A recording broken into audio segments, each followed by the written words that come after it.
Ibnu Abbas meriwayatkan tentang Nabi Sulaiman alaihi wasallam yang merupakan seorang nabi yang hobi berperang.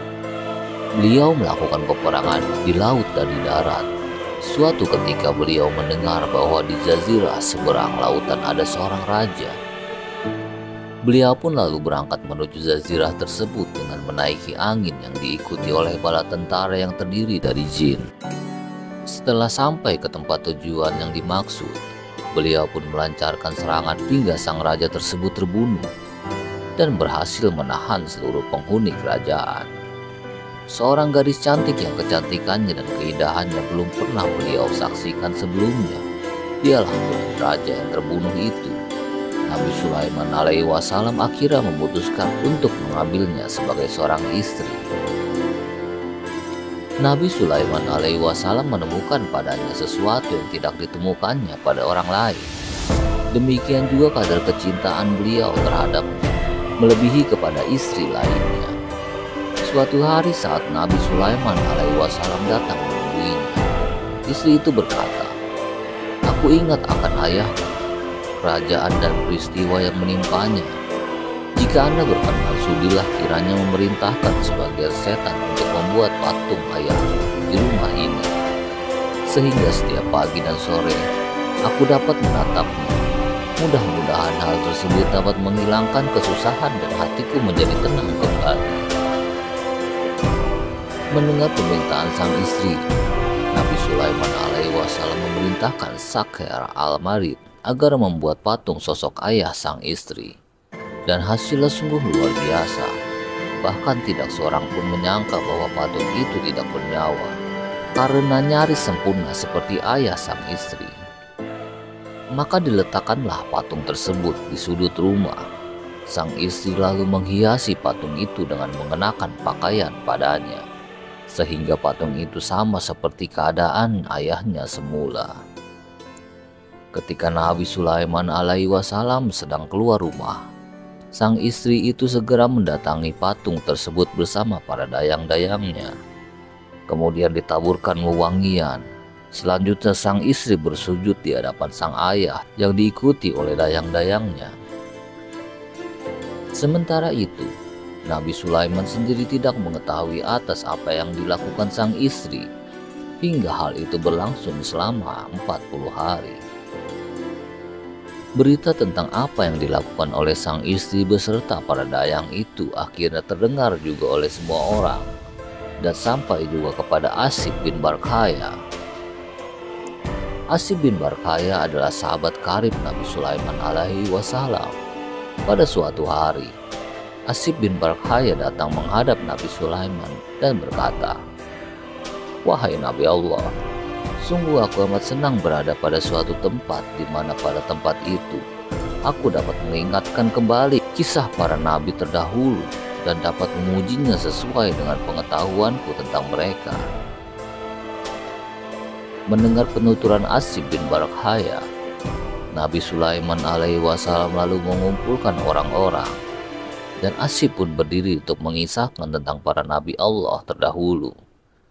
Asib memuji setiap nabi sesuai dengan pengetahuan yang dimilikinya, juga menyebutkan keutamaan Allah yang diberikan kepada mereka.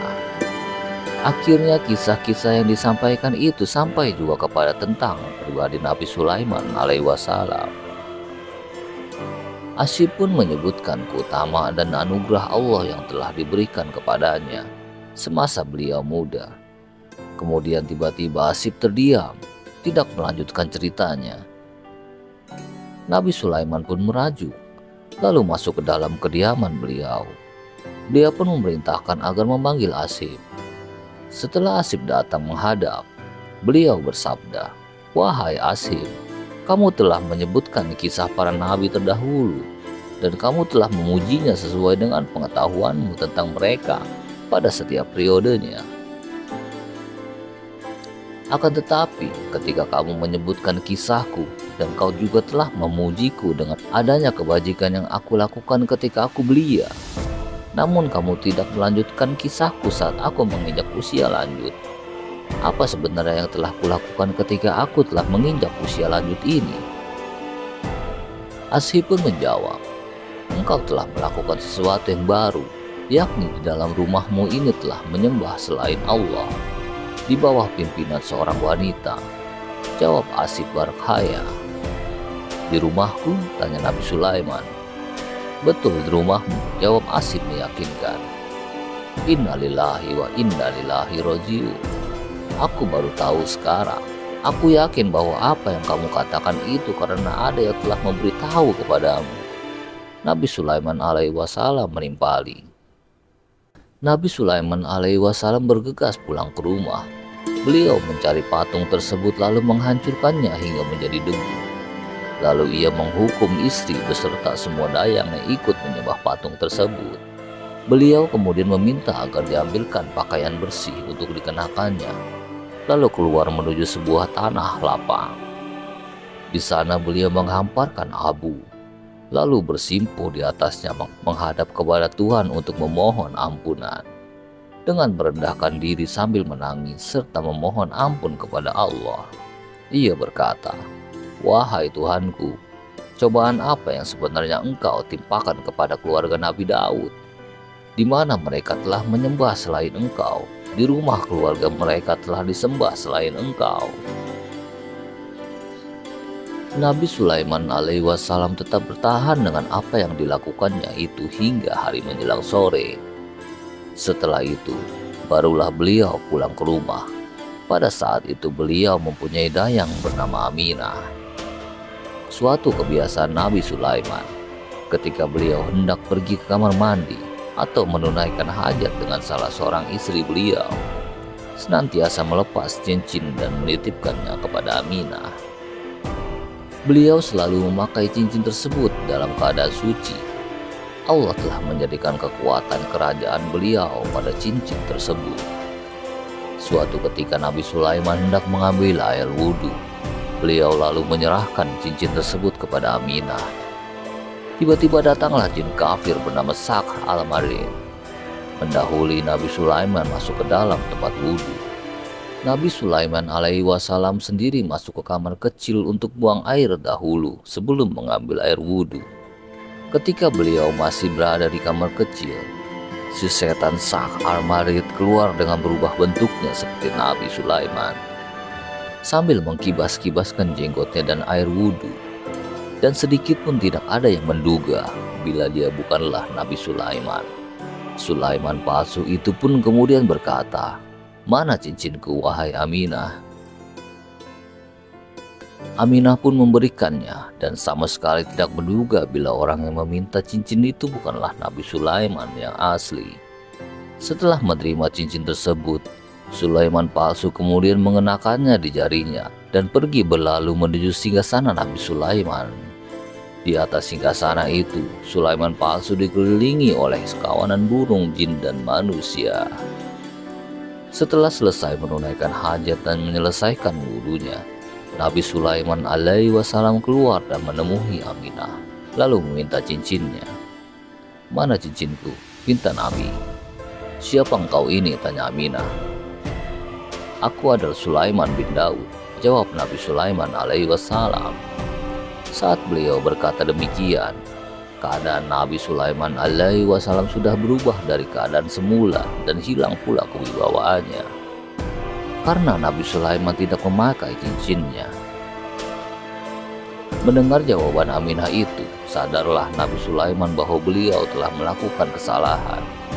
Al-Hasan berkata, kemudian pergilah Nabi Sulaiman alaihi wasallam meninggalkan istananya karena khawatir atas diri pribadinya dan hanya dengan mengenakan baju gamis dan selembar kain sarung tanpa alas kaki dan songkok.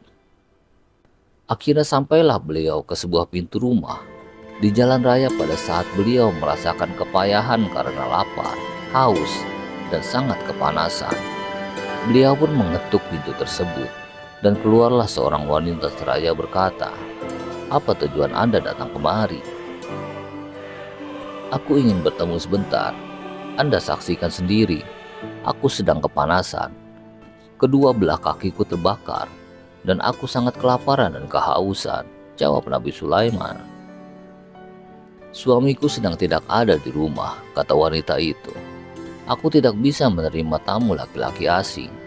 Karenanya, silakan Anda istirahat dulu di kebun. Di sana tersedia air dan buah-buahan.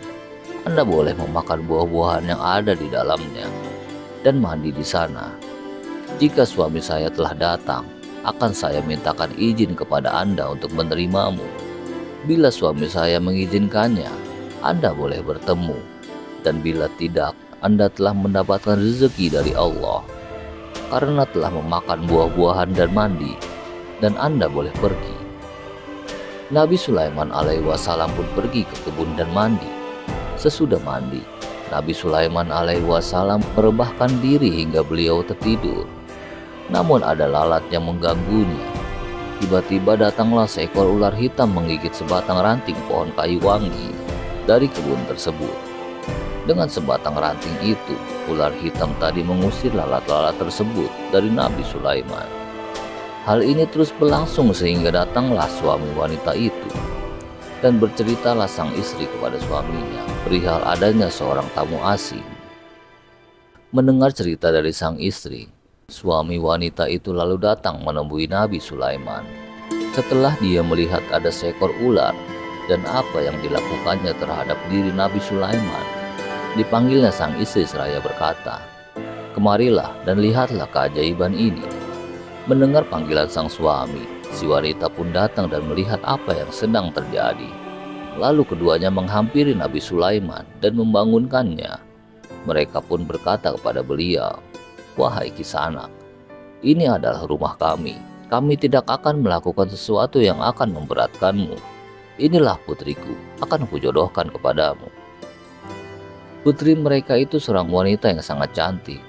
Dan akhirnya Nabi Sulaiman pun menikah dengan putri mereka serta tinggal bersama mereka selama 3 hari.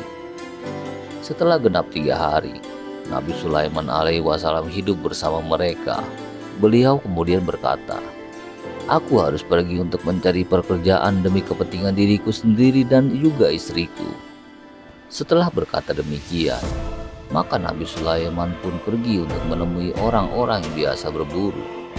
Kepada mereka beliau kemudian berkata, "Apakah Anda sekalian masih membutuhkan tenaga seorang yang dapat membantu Anda semua, sehingga dari hasil buruan Anda itu dapat memberikan sedikit upah kepadanya, dan semoga Allah akan memberikan rezekinya kepada Anda semua. Kami sekarang sudah tidak berburu lagi, dan kini pun kami tidak mempunyai sesuatu yang bisa kami berikan kepadamu," jawab pemburu itu. Mendengar jawaban dari mereka, Nabi Sulaiman pun meninggalkan mereka dan menemui pemburu-pemburu lainnya untuk menyampaikan maksud yang sama. Mereka menjawab, "Tentu dengan senang hati kami bisa membantumu dengan apa yang ada pada kami." Nabi Sulaiman alaihi wasallam kemudian tinggal bersama mereka, dan setiap malam beliau datang menemui sang istri sambil membawa hasil buruannya. Begitulah aktivitas Nabi Sulaiman alaihi wasallam sampai bertahun-tahun semenjak ia meninggalkan istana karena kehilangan cincin kekuatannya. Sementara itu di istana, orang-orang mulai curiga kepada jin Sak Al-Marid yang sejak lama menyamar menjadi Nabi Sulaiman. Kebijakan-kebijakan kontroversial yang membuat orang-orang istana mengingkari keputusan Nabi Sulaiman palsu dan tindakannya. Orang-orang istana pun mulai mengenalinya. Ketika jin Sak Al-Marid mengetahui bahwa semua orang telah mengenalinya, dia pun pergi meninggalkan istana dan membuang cincin tersebut ke laut. Kisah perjalanan Nabi Sulaiman alaihi wasallam dan cincin kekuatannya. Allahumma salam bisawab.